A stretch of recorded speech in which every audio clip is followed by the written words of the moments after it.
Hello everyone, let me know if you can hear me or if it's still buffering on your side, and we'll start in a few minutes.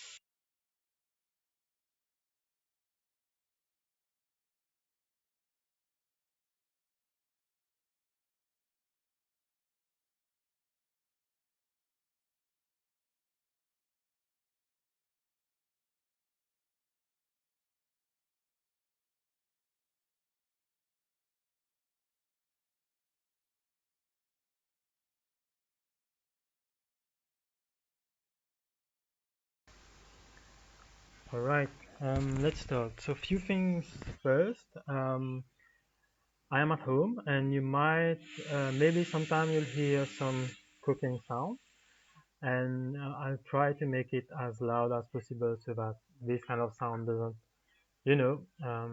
interrupt the live. So today's session is going to be about SEO, what it is, why it matters, top strategies, the tools. Mostly I'm going to speak about the tools that you can use and so on, and the basic skills that you need. I'm being sort of the monitor and the presenter at the same time right now. So maybe sometimes you'll see that I'm shifting and I'm looking at other slides. So my name is Jason. Like I said, I am a senior digital marketer at PwC, Mauritius. It's been 2 years now, a little bit more than 2 years, and it's been quite an interesting journey. I've learned a lot. PwC Mauritius is kind of a really great company to work at. And I'm also the founder of Digital Marketing Mauritius, which is one of the biggest network of digital marketers in Mauritius. Right now, we are, I think, more than 1,500 members, and yeah, it's going well. I say hi to my team, and yeah. So you can catch me on with my handle. I use it almost everywhere. Branding stuff. Jason Bolano. So what is exactly SEO? In this presentation, I'm going to cover the basics. There is a poll running right now. So if you are a beginner or if you are an expert, please respond to it. This will allow me to know exactly um, to whom I'm speaking to, and to what extent I can go in my presentation. So three things: SEO myth against reality. The first one, we've been hearing this for several years now, that SEO is dead. No, I don't like to believe that SEO is dead. I think that it's evolving to become a very important aspect of any business. If you have an online presence, it means that you need to have an SEO strategy in place. SEO is having a blog, not completely true, not complete, because SEO is much more than creating a really nice blog article and put it online, live, and it's much more about how do you improve the experience of your audience, but as well for search engines. SEO is equal to intent is equal to people. That's totally true. We went from a focus on search engines to really putting a focus on people and how they behave on search engines and on Google, for example. It's no more an isolated function. Now SEO is on the table, like everyone is speaking about it. It brings money to the company and so on. So these are the three myth and reality of SEO. But let's go into the early ages. So SEO started with copywriters and content marketers putting a lot of keywords in their content and excessive tags for them to be able to rank. Back then, it was easy. It was really easy to rank, and people were stuffing the content with keywords.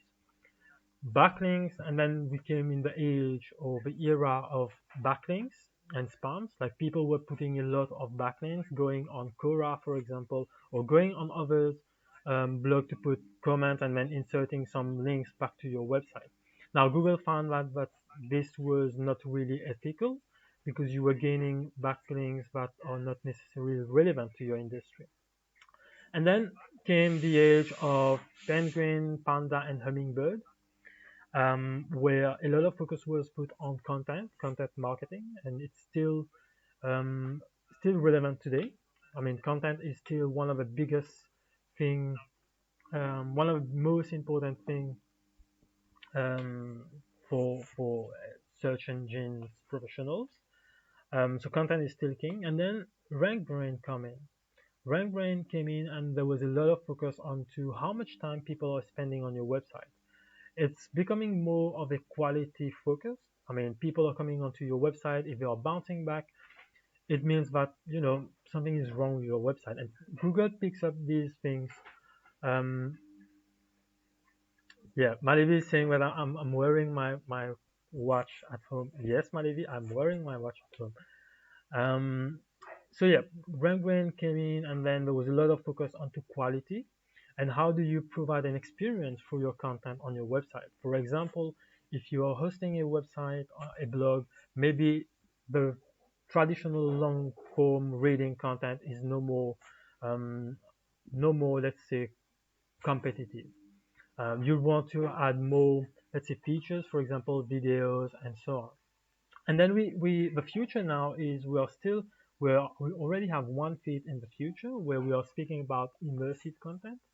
It's more about how do we create mobile first content and voice search and virtual reality.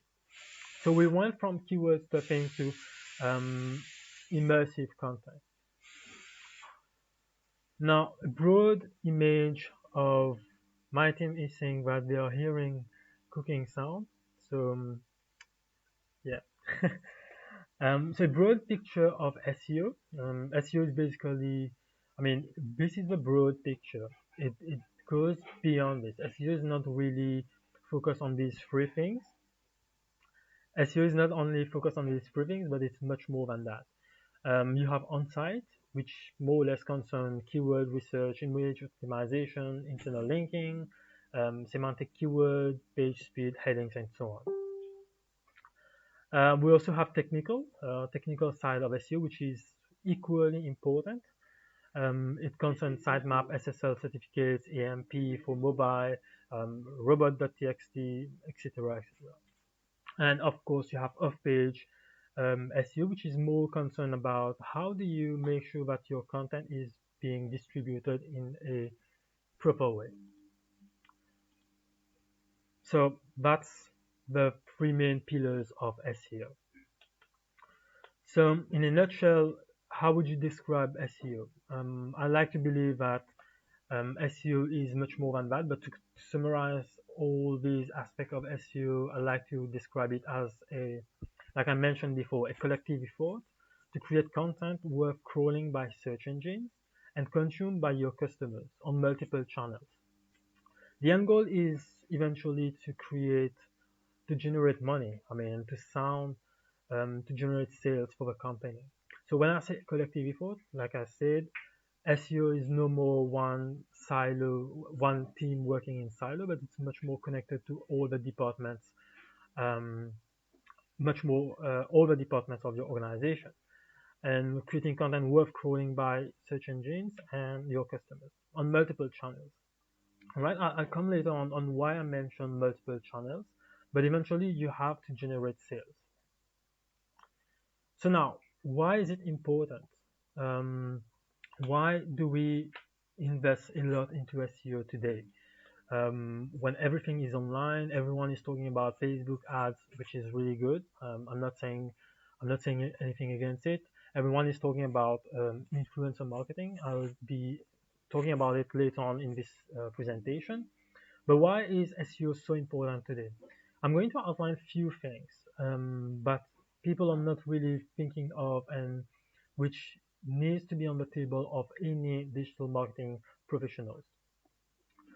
So number one, the zero-click search. I mean, people are going onto Google, and the layout of Google has changed. Your search engine result page has changed over the years, and we've been seeing a lot of debates. I mean, recently Rand Fishkin released quite a nice analysis on that, where he spoke about how people are going onto Google, but not necessarily clicking on your results. He also explained on how people are going onto Facebook to find answers, or how people are going onto LinkedIn to find content. So all of this I'm going to explain later on in this presentation, so stay with me till the end. It's quite a very interesting presentation. So like I said, people are coming onto Google and are not really clicking on your content.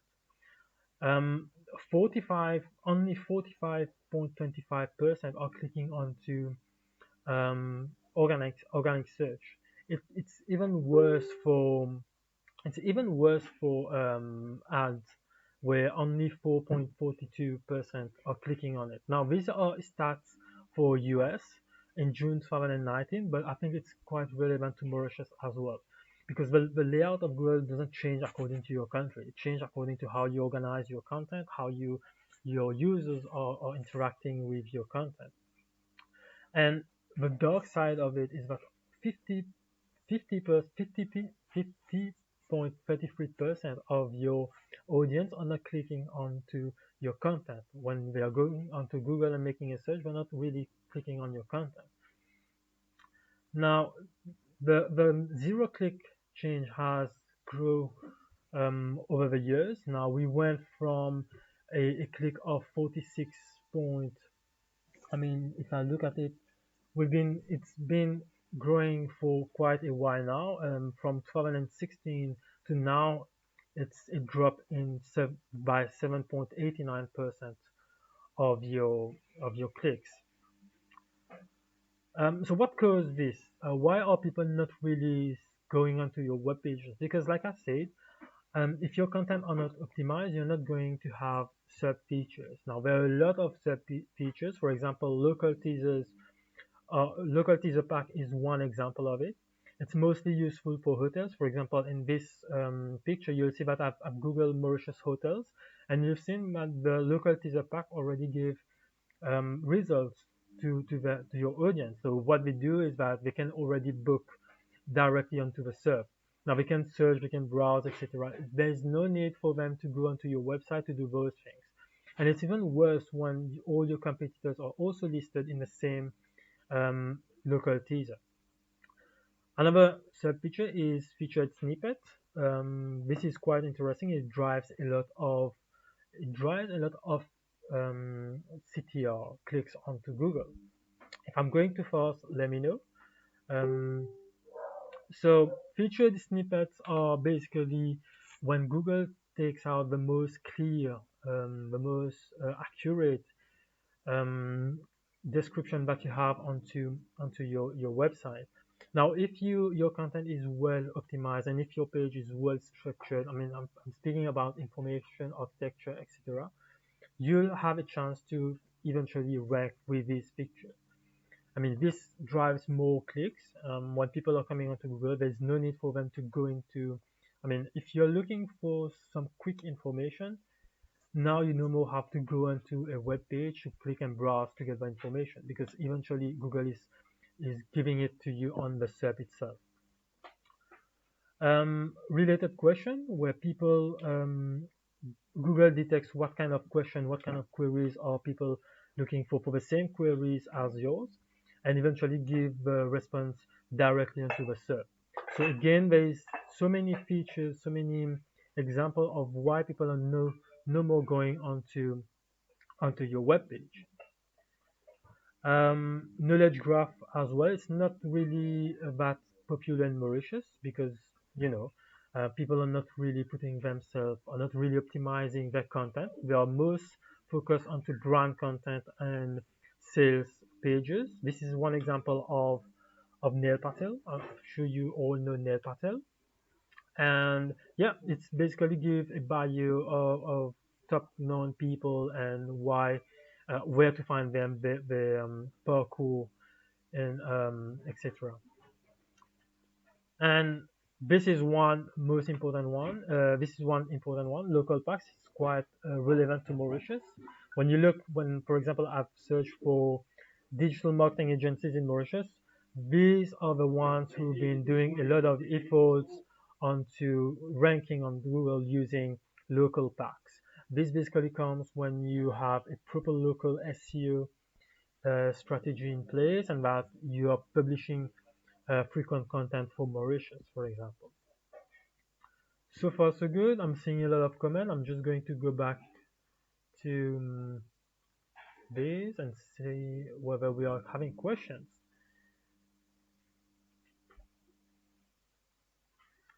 Yeah, all right. So let me continue. Um, the next thing that I'm going to speak about is image packs, where your image, if properly optimized with alt description and proper naming, can eventually come up like I'm showing on the screen. Mauritius hotels, for example, drives a lot of interesting image from other sources, third-party sources. So a lot of again a lot of sub features that prevents or reduce your CTR onto your page. But it depends. Again, it depends. If your content is well structured, is well defined, and if your content is enticing people to click to find out more, these features can play into your favor. Right? Other things that I want to mention here is that Google is not the only search engines anymore.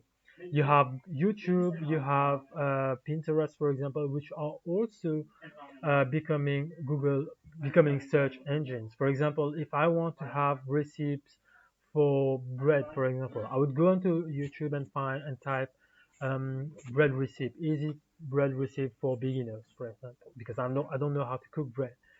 So these websites are also considered as search engines.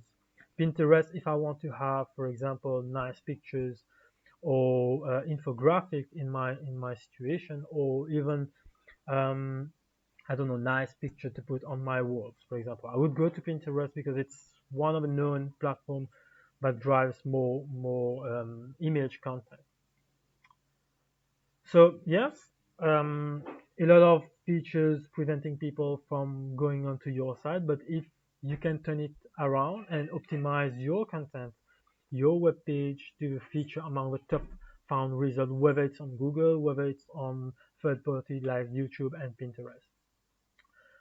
The next reason why SEO is important now because it can lead to a lot of opportunities. I mean, locally, there is a balance between brand content and blog content.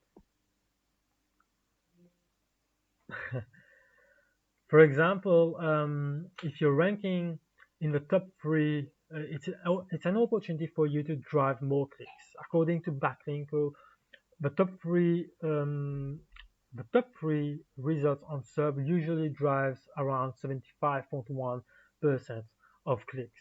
This is one argument that you can use with your seniors or with your CEOs, for example, if you want more money into driving SEO strategies.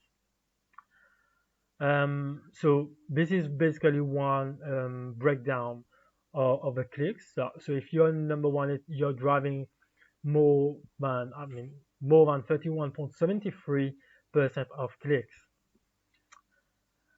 So like I said, locally, these are basically global stats, like 5 million Google search, what they reveal. They reveal that 75.1% of clicks are going to the top three results. And if you're on the 10th position, you're driving 3.09%. But when we look at the local perspective, this is how opportunities can happen with SEO.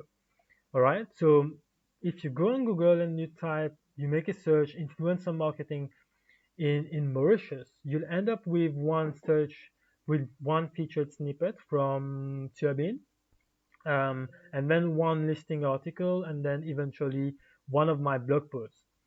All right. So what I can say from these three um, results, it's yes, we are driving a lot of clicks.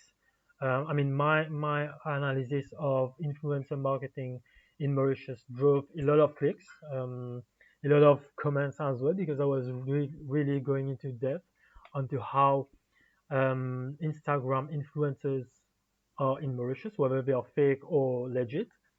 But what we can learn from this is that none of these results are promoting services. All right. If you're a business, you want to have to find um, you want to find local influencers.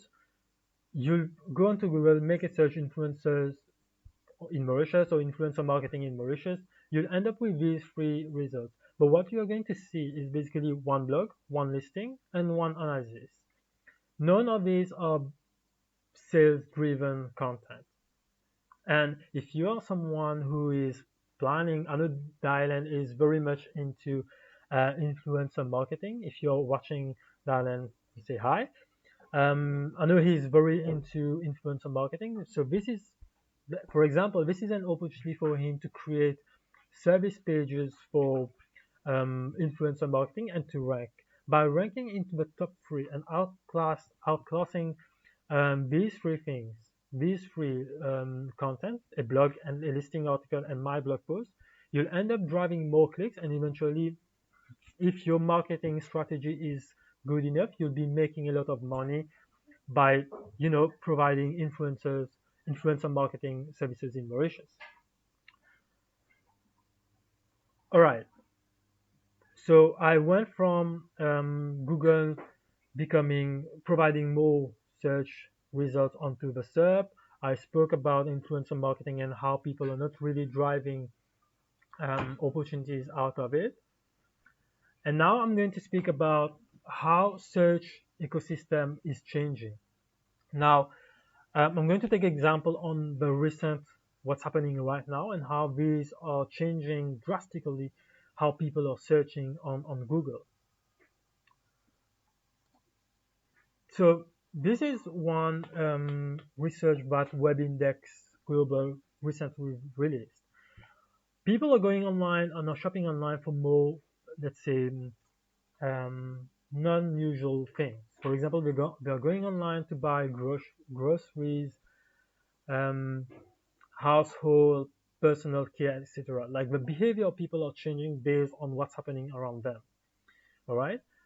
Um, this translates into how much traffic is being generated onto specific industries. Neil Patel recently published this nice article showing how people are going onto media, are going onto finance, food, and healthcare more compared to travel. I mean, it makes sense when the environment around you is like crashing, is in crisis, and people are no longer want to travel. It makes sense that people are not going on to travel agencies to um, to make bookings for travels, etc. And if we look at the average conversion growth, we can see that food, healthcare, media, and pharmaceutical products or industries are driving much more conversion compared to the rest, right? But that's not a reason for not doing SEO. Actually, it's the right time for you to invest into SEO. It's the right time for you to invest into SEO and drive more clicks to your website. For example, if you are in the finance industry, maybe you could create a page speaking about how you can accompany your audience, accompany your customers, even during the crisis. You know, with less focus onto I need to rank, I need to rank, I need to rank, but more focus on providing solutions, on providing content to your audience for them to be able to connect with you and find solutions. The idea of creating content is to provide solutions. All right, by providing solutions, you'll be able to drive more sales and build strong relationships. Um, And the change in the ecosystem, when we look at the local perspective, this is a graph that I recently posted onto onto the digital marketing community, digital marketing Mauritius community, and we've seen that over the past 7 years days, people were looking more at how can I make bread, or how what's coronavirus, and eventually trying to find out what is MCCI. So Google Trends allows you to find this kind of behavior, to detect this kind of behavior. And this is one essential tool that you'll be using in your content strategy, in your SEO strategy. Okay. If I'm going to first, please let me know. Um, because I'm like, all right. So if everything is right, let's keep on moving. And yes, what's the impact of COVID-19 on search? How are people um, how are people behaving online during the crisis? This is a nice report, and I encourage you to read the report because it gives quite a lot of insights. We've seen that people are browsing more or consuming content more using their laptop, and it's classified by generation. So, for example, millennials are going more onto game consoles, are going more onto their mobile, or even like none of these baby boomers are not using any tools. So these are essential guidelines or essential insights for you to know where to focus your SEO strategy. For example, if you're creating one content and you're speaking to millennials, for example, you'd want to optimize for mobile because they are 15% of them are using, or 79% of them are using their mobile to consume content on the internet. And regardless of COVID-19 or other situation, optimizing for mobile is the right move. Like we've been speaking of mobile first strategy for long, and it's the right time to invest. So strategies now to win your SEO. How can you win it? I'm going to go really fast because I've already spent 30 minutes speaking about the basic and why you need it. Now, SEO strategies is happening now. All right. So the basics. So the basic thing that you'll need is, like I said, SEO is no more an isolated thing. You know, like you are dealing with your content team, you are dealing with your dev team, you are dealing with your CEO or your marketing manager and so on. So the basic thing that you can have is a Google doc where you outline what's the page title, your SEO title, the page type, whether it's a blog or a category page or even your home page. And yeah, you outline all these key information for all teams to be able to work simultaneously and understand each other. All right. So what's the legit SEO process? Right. We've been speaking about why we need it, what it is, why we need it, um, what's the basic, and now how do we start? These are 7 key steps. Now there are no perfect SEO strategy, all right? Um, but there are some guidelines. There are some milestones that you need to be doing for you to be able to create optimized content or even optimized distribution. The first thing is your audit, keyword research, competitors analysis, content creation, content optimization, content distribution, analysis, and CRO, your conversion rate optimization. Now, the first step is eventually to carry out an audit. You can't invite people in your house when your house is dirty, basically. To make sure your house is is clean. So what you want to achieve here is that to identify technical issues, whether it's related to mostly your codes, your server, etc. Find broken links, redirections, backlinks help. If you've been linking with other websites in the past, it's the right time to check whether these backlinks are still relevant. Discover content gaps and opportunities, identify UX issues, whether your page is properly being rendered on mobile, and eventually how fast your website is. Now, these are like some main things that you want to identify, but there are much more than that. All right, some few tools that you can be using: SEMRUSH, Screaming Frog, Search Console, Google Analytics, Hotjar, Page, um, Google Page Speed Insight. I'm laughing because I'm reading my team's messages at the same time. Um, so the first thing that you would want to analyze is whether your site is properly structured. All right, while carrying your audit, SEMrush can give you a proper tool, a proper analysis on how to do it. Um, yeah. So eventually, you'd want to have a proper, clean site architecture. All right, you'd want people to be able to access your content within with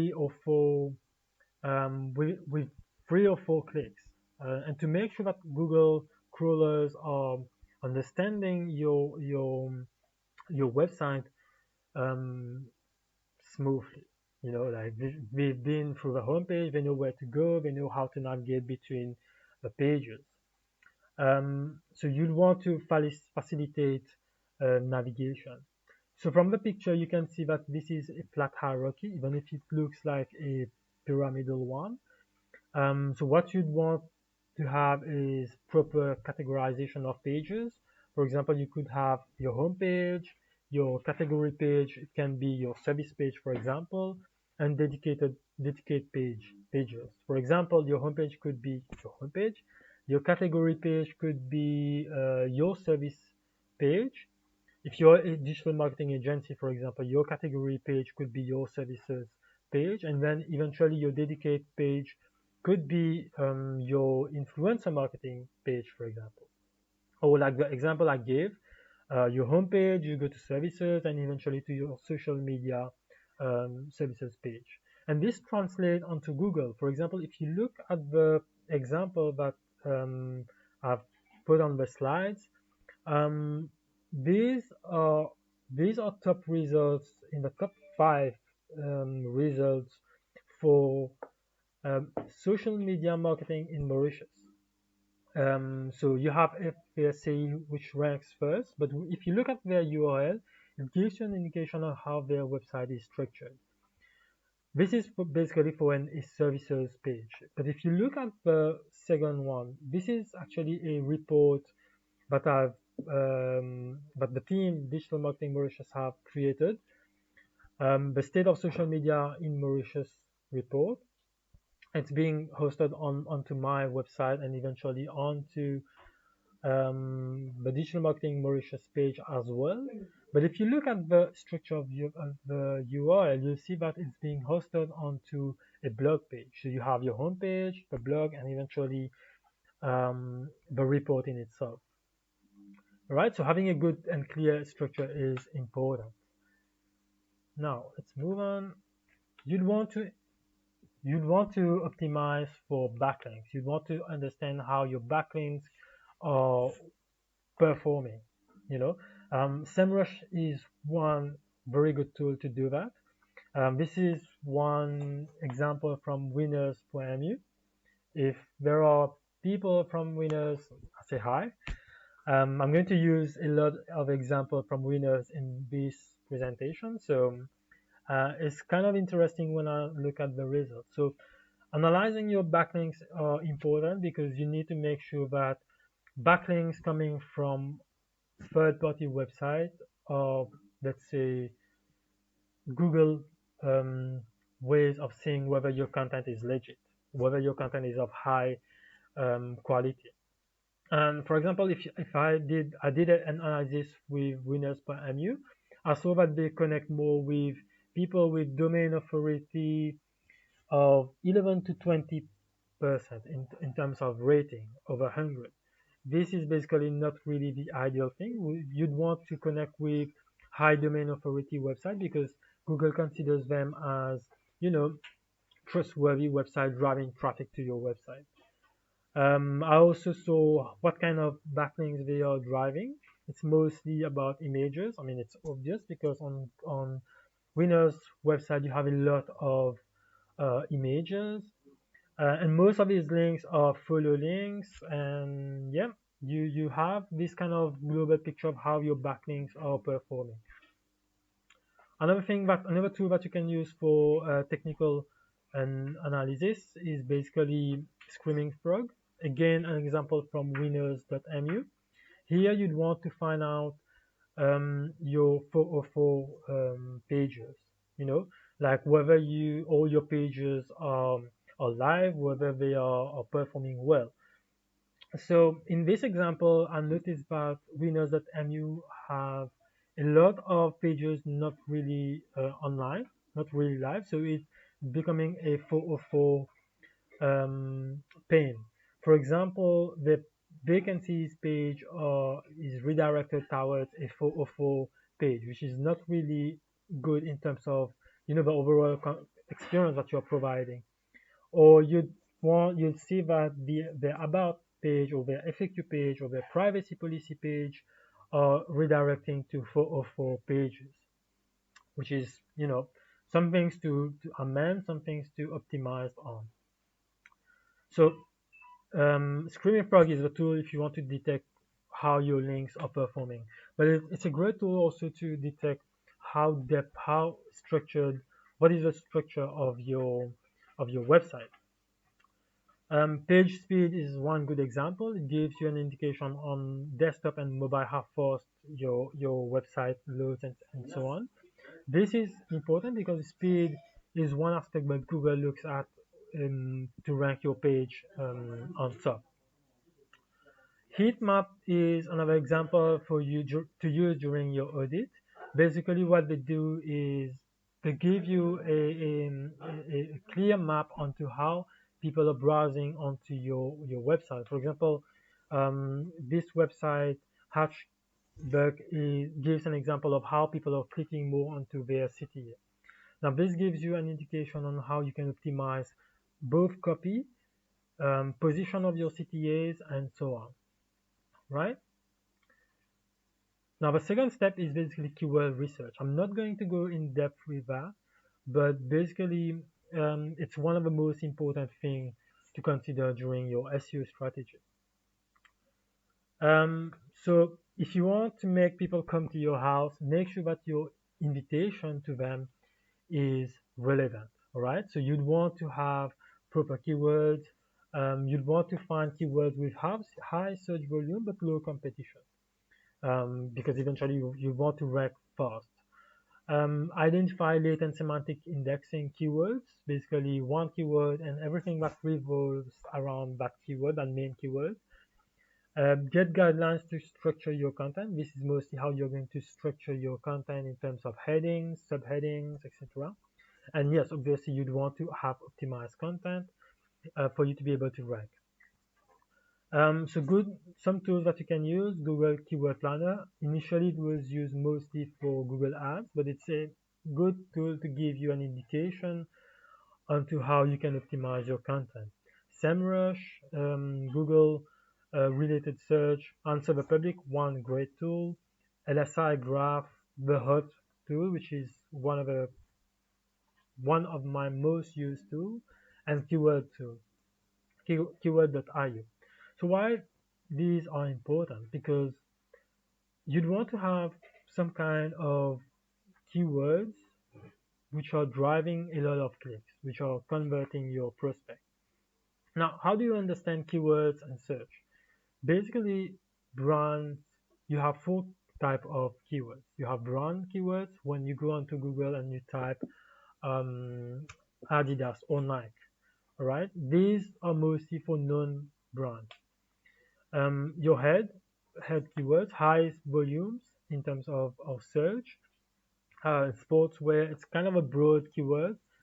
Then you move on to more middle kind of keywords. It's more, let's say, localized. For example, if I type sportswear in Portuguese, I end up with Go Sport, with All Sport, for example, in my search.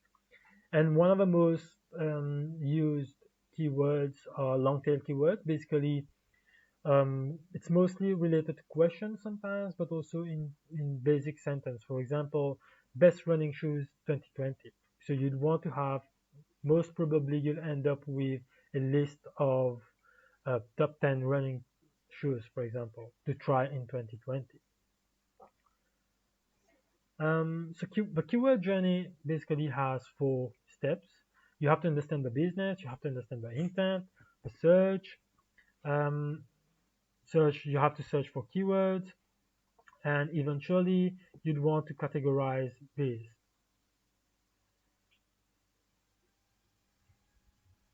Alright.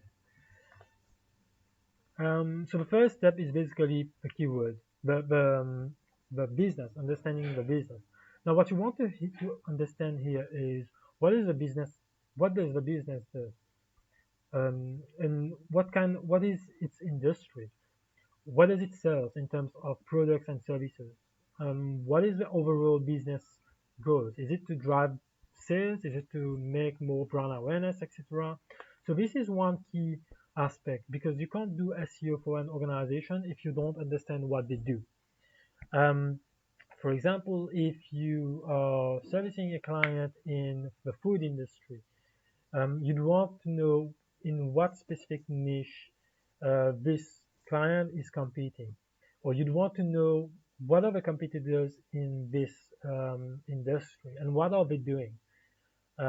You'd want to know whether they are selling vegan food or normal food or meat, etc. And eventually you want to know the business goals.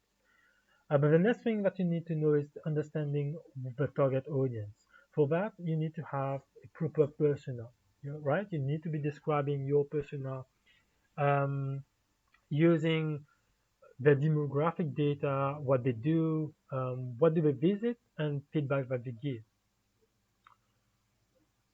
The next step is intent. You need to understand why people would come to your house. I mean, you want people to come to your house, you've sent them an invitation, but now you want to know why they should come to your house. What's so special with your house? All right, that's why understanding intent is one key aspect of your SEO strategy. How do you find search intent? Right? So why would someone why would someone click onto your content, for example? There are several ways to understand intent.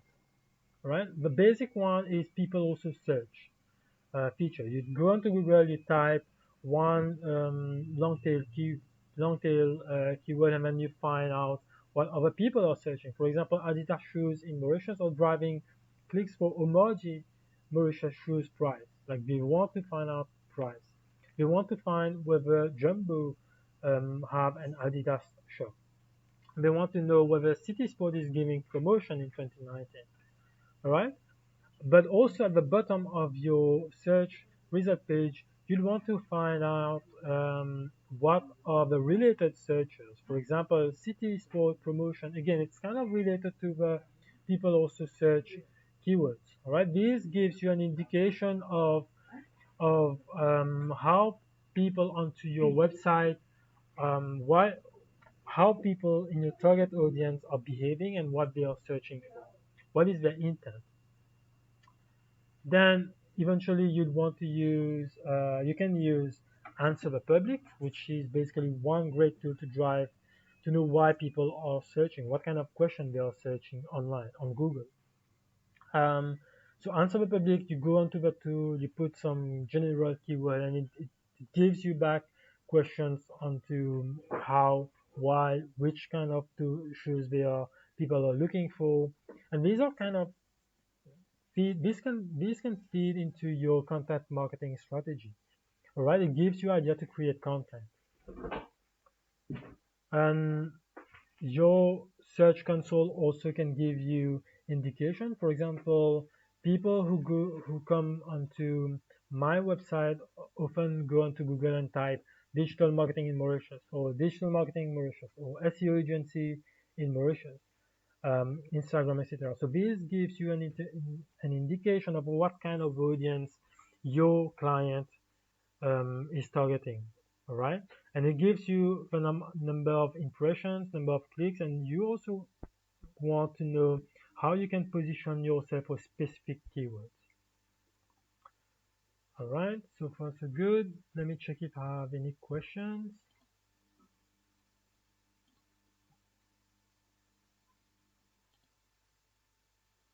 I'm taking a break at the same time because I'm speaking for quite a while now.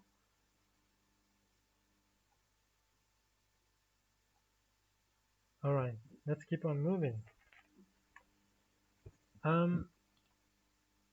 Another way to find out what kind of search, what is the intent of your audience is basically to go onto Facebook and read the comments onto your own Facebook page or eventually onto your competitor's page.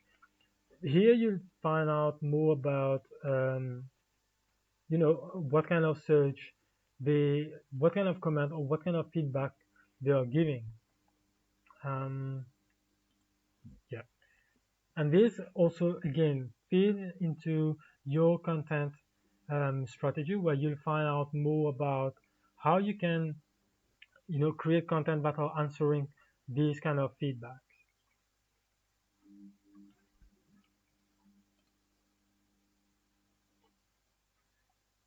All right. So now you want to find out more about what are the keywords that you need to target. And Google Keyword Planner is a great tool to do that. Search volume, competition, average bid, and more details um, are easily available onto these pages. I mean, if you go into Google Keyword Planner and then you type on your main keyword, you'll end up with a series of alternatives or suggested keyword that you can use in your content. The idea is to build something related to the number of search, um, then the average competition, now whether it's high, low, medium, and also the bid, how much money are companies investing in these keywords to be able to rank as Google ads. This gives you an indication of how profitable you can be when you are using specific keywords. All right. So basically, what it means is that companies are paying a lot to appear on top on Google, and it means that people are actually converting more when they go onto these keywords. Okay. Let me have a good break and just to drink something real quick.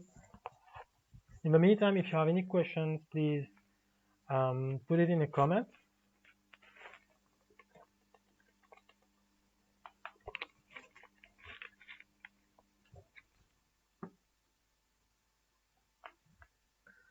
All right. So then, when you're done with searching all the search volume, competition, bid price, you can download these into a Google spreadsheet, and then you can search and classify in terms of what are the top most relevant keywords for your industry. All right, or for the target audience that you want to um, or the number of let's say search that you want. All right, so these information are quite important because it helps you to classify the game in terms of what is your main keyword, what are your secondary keywords, how to use, let's say, high bid um, keywords to drive more clicks and drive more conversion. So now you want to classify your keywords. So again, main keywords usually go into your heading, your meta, your SEO title, and your URL. So for this, you can use search volume with 1,000 plus um, searches in terms of search volume. For heading 2 and 3, I'd recommend again 1,000 plus search volume, but with competition medium and low. And throughout your content, you can repeat your keyword, your main keyword 2 or 3 times, but don't really stuff your keywords into your content. And also you can include LSI keywords. So basically your main keyword and everything that will buzz around it. So now your competitors analysis, you know what keyword you want to rank for. You have your main keyword, your secondary keyword, now your competitors analysis. So here you want to know what kind of content is ranking for your competitors for the same keywords, right? So for this you can use SEMRUSH, Copyrightly, and Google Page Speed Insights. So one thing that we don't really often consider is to use social media to find out what kind of content are our competitors pushing. LinkedIn happens to have a great tool, a new one, I guess, where you can search for top trending content by industry, by seniority, and for different locations. For example, this one, I think I was looking for digital marketing content, and I received the result is mostly about the best marketers will be upping, not cutting their budget during COVID. All right, with an engagement rate of 24%. Right, the highest the engagement rate, it means that the target audience is actually consuming the content, is actually clicking on that content to go and find out more. Um, this is nice too, copyrightly, if you want to find out what are the keywords that your competitors, what are the keywords that your competitors are using to rank onto Google. For example, if you go into Google and type social media services in Mauritius, Sandbox, which is one digital marketing agency in Mauritius, ranks for that. They rank for social media services in Mauritius. When I did a comparison of the services page, they are using a lot of marketing, social media, a lot of time throughout their content, which means that these are their main keywords, and you'd want to compete for these keywords to be able to rank. So copyrightly gives you this indication. And yeah, you want to know a little bit more about the experience that your competitors are providing. At the beginning, I've explained that even if you are ranking with a featured snippet, doesn't mean that your content or the experience that you're providing is great. For example, Turbine article is have a really bad ranking rating onto desktop speed, and if you want to outlaw them, maybe your content or your services page, in that case, if Dylan wants to rank for Instagram influencer marketing or whatever influencer marketing, he'd want to optimize for speed, right? Because the top search result is not having a good rating onto Google. And then eventually, when all this is done, you know what kind of content is ranking for your competitors. You know what kind of keywords they are using. You know what is the experience that they are providing. Now you can use your keyword research. You merge the gap with what your competitors are doing to create content. All right. So for this, the ideation process, the structure, you structure your content using the keywords that you've been finding. So your H1, your main keyword, your secondary keyword, the side keywords, and you want to define a well structured content with H1, H2, H3, H4, and so on. And eventually you want to hyperlink with other pages. Now, how important is it to have headings in your content? Neil Patel recently released one nice article and providing insights onto the performance of web pages when they have H1, H2, H3 headings. And if you look at it, it kind of, if you have these things, your traffic or your growth, visitors growth, grows exponentially. All right. So structure your content and start writing it. I'm not going to go into the copywriting side of things because Bina did a nice live last week where she explained how people should be writing, what kind of skills, how do you structure, how do you do your research, and so onto your while doing your copywriting. So if you want more information about that, go onto her live and watch it again. It's kind of really insightful. Um, so if you want more information, more about copywriting, you can download this nice ebook that I've created, 30 copywriting tips which are SEO friendly, and I'm also giving 21 tools that you can use to enhance your copywriting. It's available onto inboundmauritius.com. Just go into the ebook section, and then you have all my ebooks, and try to find out 30 copywriting tips. And it's kind of a two-pager. It's a two-pager, real quick read and explaining the pre-writing, the while you're writing, and the post-writing phases. Now it's time to 10x your content. Right? This is a concept that's been driving a lot of interest from content marketers throughout for several years now, where you take existing content from your competitors and you do it 10 times better.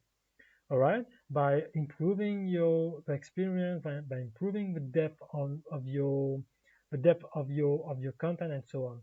These are two good examples of how you can good example of 10x content. Basically, the State of Digital Marketing 2020 report is one report that I did, where I interviewed over 80 CMOs, Chief Marketing Officers in Mauritius, and I asked them how they found out 2019. All right, what went wrong? What were their focus for 2020? And I took all these insights and created a nice report that people have been downloading for quite a huge number of people have been downloading so far. And then you have a definitive guide to content marketing, which is again a 10x content, because I took what basically was ranking onto Google for content marketing in Mauritius. I did it 10 times better, explaining the whole process of content marketing, but also adding podcasts, adding interactive tools. I mean, not tools, but interactive features onto the page, and eventually optimize for the web, and also like inserting keywords and so on. And now we come to content optimization. All right, so you've written your nice content piece, and then now it's turn to optimize that content. You want to optimize for internal linking, for CTR, click-through rate, your dwell time, meaning how much time people are spending onto your website, featured snippet, optimize for structured data markups, which is something really, really important. It's not that technical. Before, people were using schema.org,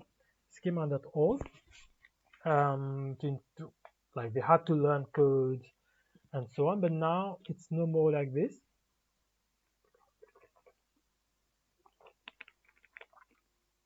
Because basically Google developed a tool where you just can define what kind of content you're creating, highlight the parts of your content, and then eventually create a nice structured data markup that you can just copy paste the codes and put it onto your website. So let's go one by one. Structure for internal linking. You don't want Google crawlers or your audience to be lost onto your website, right? So if you are into this kind of structure, this is not really the ideal, right? Because you have pages hanging alone, etc.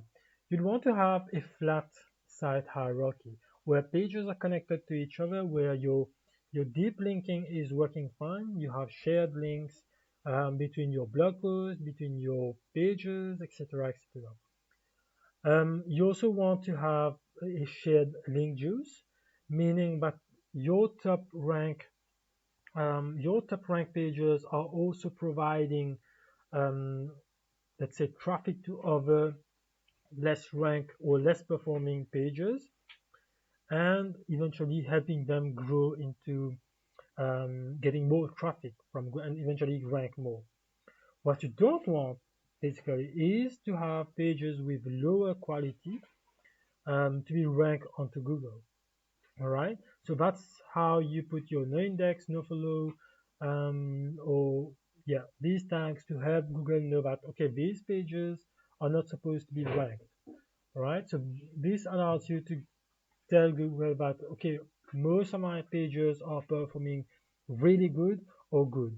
You don't want Google to know that your pages are not performing well. All right, so again, you can disallow or you can prevent Google crawlers from going into your pages, your poor performing pages to rank them. Now the second thing again, you'd want to optimize for CTR. Forget about turbine ranks for influencer marketing. Um, there's other um, These are the top 4 results for influencer marketing in Mauritius. So you can either optimize for featured snippet. For example, Turbine did this. You can optimize for your SEO title by inserting figures into your SEO title. So this helps into driving more click-through rates. You can use strong words. For example, in my report for Mauritius Instagram influencers exposed, I use the word exposed purposefully to drive more clicks. All right. And then you have questions. Questions usually work really fine because this is something that people would be typing, right? So if you want to be an influencer, you go on Google and then say, okay, what do I need to become an influencer? Or how to drive more, how to get more Instagram followers, for example. And you could be providing answers to these queries. You want to optimize for dwell time. This is something that I did again while 10xing my content for content marketing in Mauritius. So what I did is that I put up a long form content, but I also worked onto the navigation side of it, the experience onto the page, the information architecture, the information experience on the page. So here I've used podcasts purposefully to make people who don't want to read long form content to spend their time clicking on my podcast, listen for 2 minutes, 3 minutes, or even for some podcasts it's 7 minutes, where I depict whatever I'm saying into the content. So if you don't want to read, you're spending 7 minutes onto my web page um, and telling Google that okay, this page is good because I'm spending 7 minutes on it. All right, just by listening to my podcast. Um, two featured snippet, two search features which are quite famous in Mauritius are featured snippet and local packs. Okay, featured snippet is basically how you provide answer in a clear and defined ways that Google understands that this is the most legit, accurate content about this topic. All right. So while drafting your content, try to put bullet points, um, bullet points or navigation cues in your top above the full part, but also try to have a clear and easy description of your content at the top of your page. You also want to drive more clicks with your local packs. This is again an example of digital marketing agencies in Mauritius. So you optimize for your local content. You focus a lot onto local SEO strategy and eventually have a good Google My Business account, a good and well optimized Google My Business account. Speaking about local packs, if you want this step-by-step guide to local SEO, you can comment in this live. I'm going to send it to you. This is from PK Web agency, where this provided a clear workflow on how and each and every step that you need to follow to get your local SEO right. I know last time in Bena's live, Fernando was asking for Fernando, the founder of Visual Communication Mauritius, was asking for how do you rank for how do you rank for the same content in UK and Mauritius, all right? So it's by doing local SEO, right? So this workflow is quite nice actually because it goes into depth, but you know it gives you a step-by-step action. So if you want this, comment on this video or PM me, I'm going to send it to you. I was speaking about structured data markup. This is one very important thing of SEO because it gives Google more context um, before even crawling your page. I mean, it adds to how easy it is for Google crawlers to understand your page, even if your word, your content, your headings, and etc. would play a big part. But giving more context is good as well. All right. So here you can use structured data markup. It basically it's a tool where you paste your link and then you just highlight the details. For example, this one is for an event, Digital Marketing Mauritius events page. So I'll just highlight these elements and I tell Google, okay, this is an event page. This is the title of the event. The Coffee with Dolores one was the title. Here's the description, here's the date and time when it's happening, but they also have other tags. But for the purpose of this presentation, I've not gone into all the details. And then you just press next. It's basically a three-step thing, and you just at the end of the day you'll get a code, an HTML code that you just need to paste onto your web page. And that's it. You've optimized for structured data markup. And then you have to monitor, obviously, how things are looking. You can also check for structured data markup, how it's appearing onto Google, and so on. Wow, we've been quiet for a long time now. Now it's the most important part of it. You might have created a top-notch content, but unfortunately, people don't really know about it because you did not share it with anyone. So what you want to do now is to do the content distribution. All right, content distribution is concerned with how you take a big content, an original content, long form content, and you create multiple silos or different kind of broken down content. Okay, what you want to achieve here is to diversify your traffic source. The more traffic you're getting, the better it is for you because you're actually ranking more. And you're indicating Google, you're saying to Google, okay, people are coming to my content because it's kind of nice.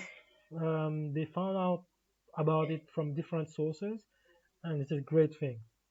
All right. One example that I can give you, um, it's the recent Facebook Live that we did together with Virginie Couron from PR.com community and Fernando Quilas from Visual.com community, where we spoke with other experts, with Cyril Palan and so on. We spoke about several things concerning content.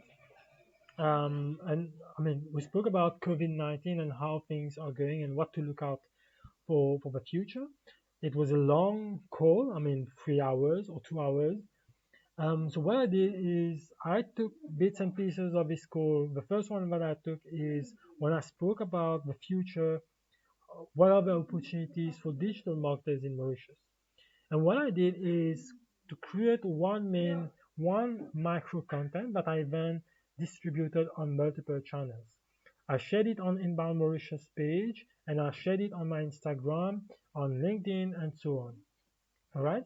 So the idea here is to take one big content, break it down into micro content, and then distribute with backlinks coming to your website.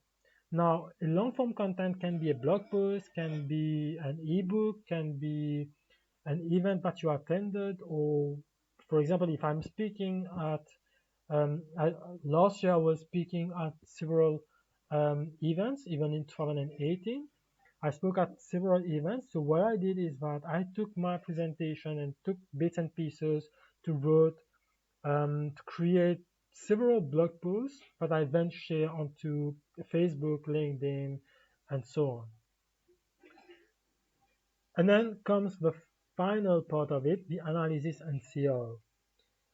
Um, group, this is one mistake, but not a mistake, but we tend to consider SEO pages, for example, your service pages, your brand pages, and your blog post as the same thing. All right, blog post and services page or brand pages or even your homepage are not the same. Not at all. What you want to have is, if you're an agency or if you are an organization, you want your SEO pages, your services pages to rank on top. If you're ranking for your brand pages, doesn't mean that you are doing a good job onto the SEO page, onto the SEO aspect of it. It just means that you've been using PR, you've been using your brand identity to drive more clicks, which is a good thing. All right. But at the end of the day, what you want is to rank your services pages because you want people to come to you to buy. You don't want people to come to you to read. Of course, blog posts are here to entertain, to educate, to create awareness. But at the end of the day, you want to make money.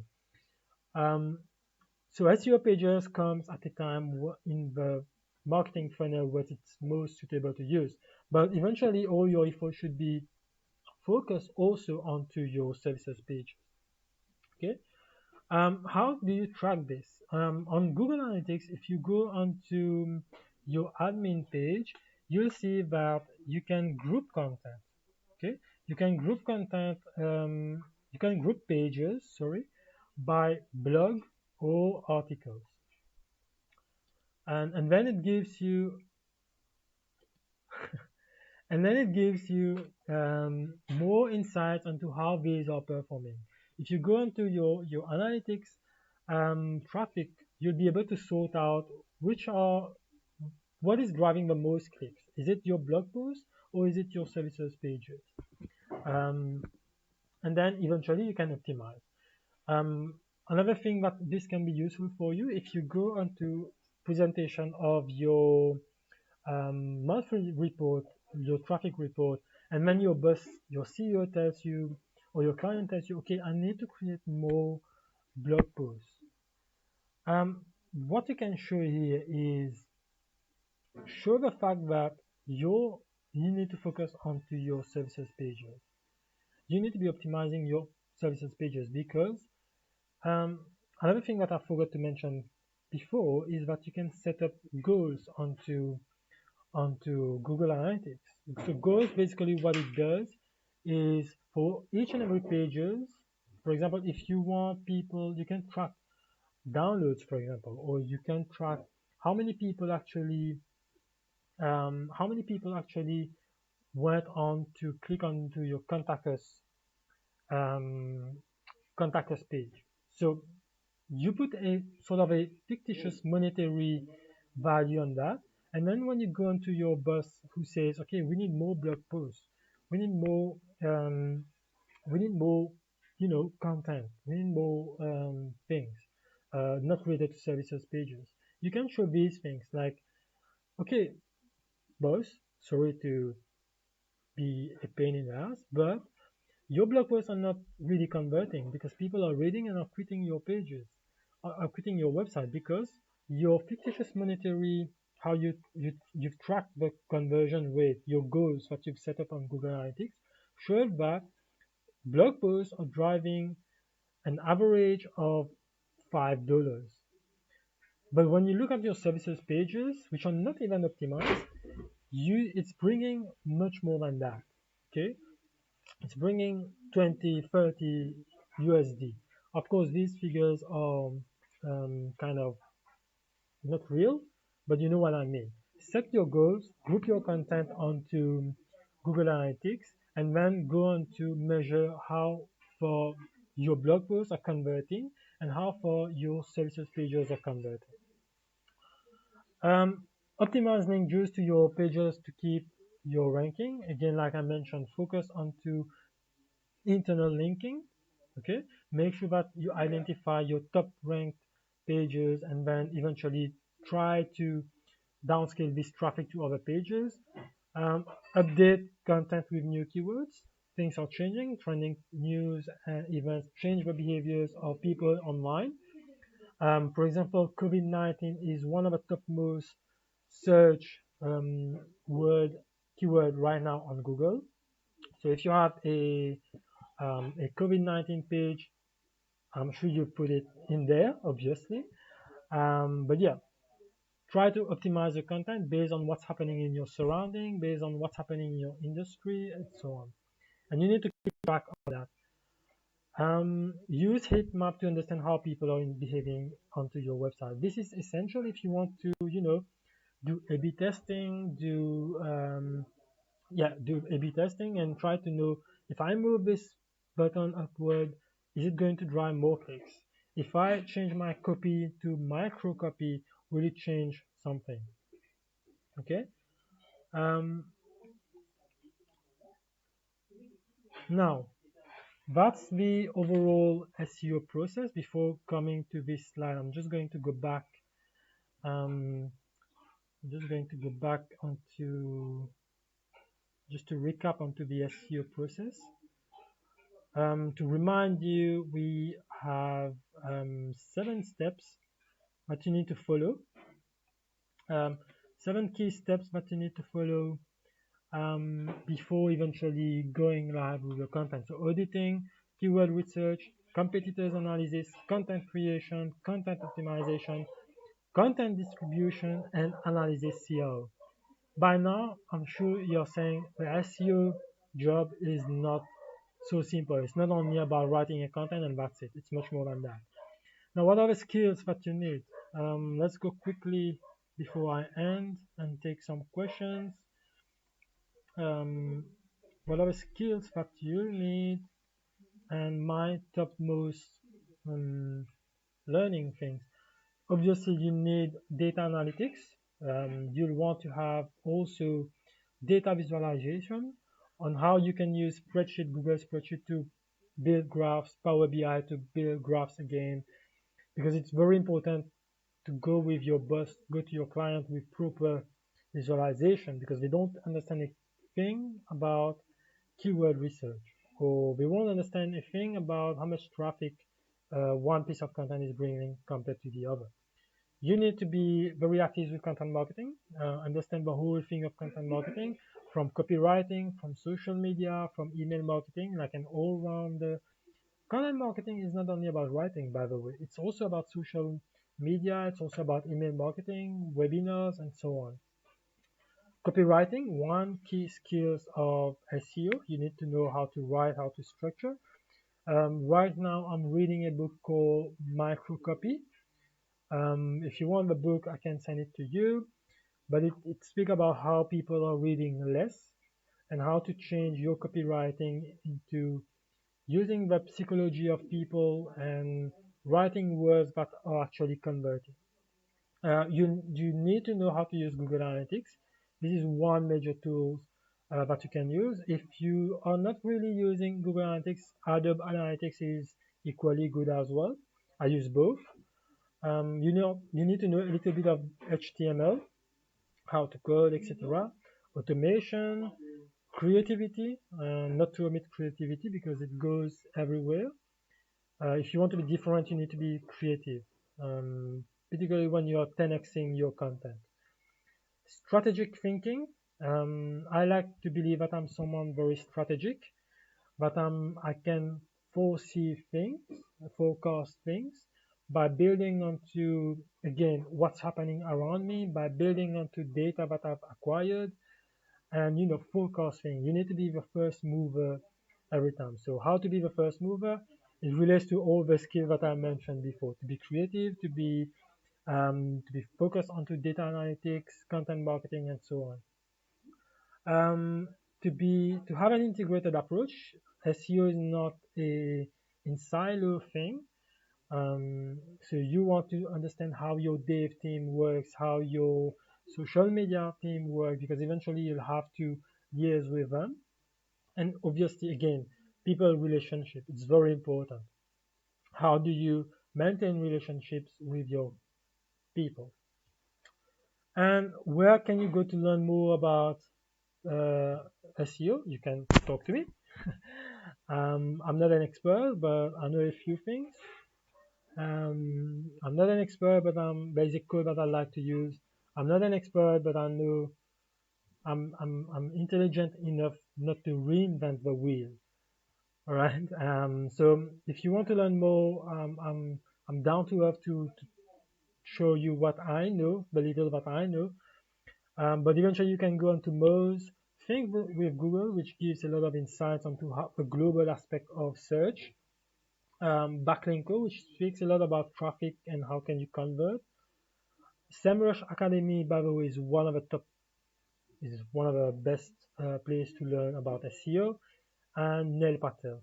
But Neil Patel tried to be, how would I say, cautious with with the articles because not it doesn't only it does not always come from Neil Patel.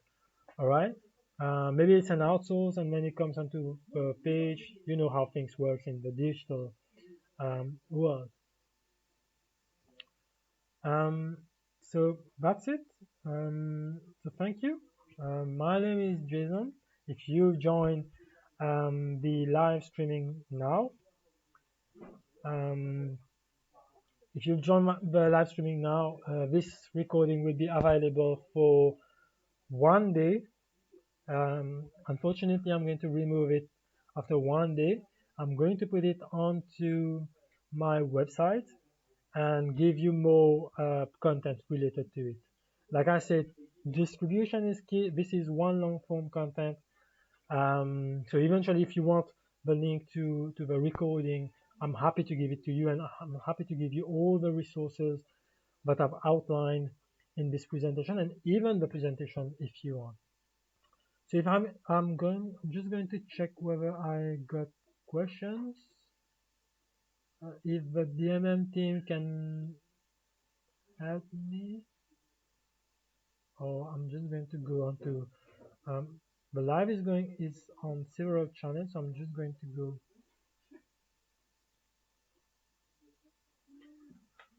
All right, digital marketing Mauritius page. Yes, Dushina, I'm going to send you the book. I guess you're speaking about the microcopy book, so I'm going to send it to you. Hi Diresh. Diresh was in my team. It's one of my recruits. Happy to see that you went really far, man. Um, please publish the video once the live is over. Yes, I'm going to publish it. Dylan, hi. Dylan says hi. Let me see if I have other questions. Not really questions. Gemina, hi. My cousin from Australia says, what's this about? Okay, it's about, if you're still watching, it's about SEO and how to rank, basically, how to rank on Google. Hazar, sounds good. Yeah, Hazar, hi. Position one then. I'm doing good, Hazar. I hope you're doing good as well. What's the code I said? So I'm not a genius, but I'm intelligent enough not to reinvent the wheel. That's the code I said. Okay, some more. I've received some questions from my chat. Okay, Kushal says hi. Bonsoir, Kushal. Letitia, did I miss it? No, you didn't miss it because you joined 27 minutes ago. I'm just going to go onto my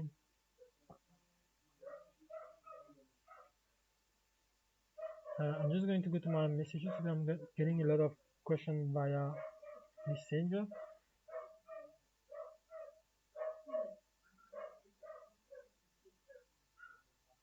Okay, I have a page which is quite which has a long form content and it's not ranking.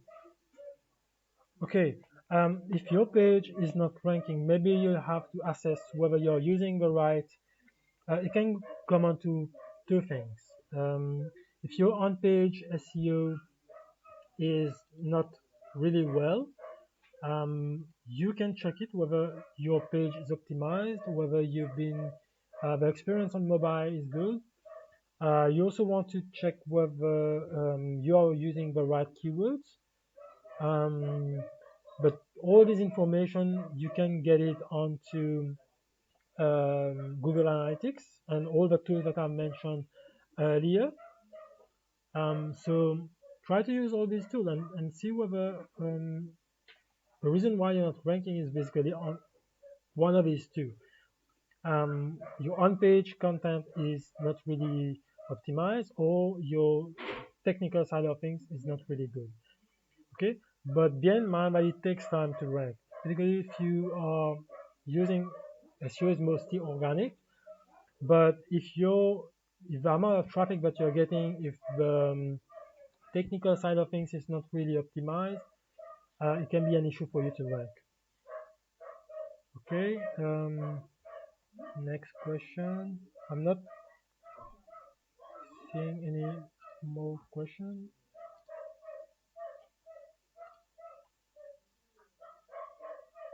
What are other, can we use Facebook? Can we use Facebook and other social media to do keyword research? Yes, you can do it. Like I mentioned before, Google is not the only search engine. We need to start thinking about Facebook, um, YouTube, Pinterest, Instagram as search engines. Okay, and get keywords from them. For example, if you go onto Facebook, um, by looking at the comments that people are posting, by looking at the type of content that people are putting onto Facebook, you'll be able to find out how good the content is, and then you can 10x that content. And also you can use LinkedIn. LinkedIn, like I said, there's a nice tool where there's a nice tool that you can use to get the top most engaged content with high engagement rate, and use these to as a base to 10x that content and create relevant content for LinkedIn, for example. Um, Other question. Okay. Will you still be able to rank even if the other articles are from international sources? How does country affect ranking? How far? How far? I mean, there are a lot of signals that can affect the ranking. For example, if you are .com or .mu, this is one element, basic element that can influence whether you're seeing global content or local content. But it's kind of really competitive to rank onto global content. I managed to do it once, but it's highly competitive. Um, what I did back then is that it was a service page. I analyzed all the top ranked page globally and then wrote content for different geos. Okay, so different geos, try to insert content onto the page, try to insert keywords onto the page, and eventually it takes much more time to rank, but instead of having a local distribution strategy, have a global one.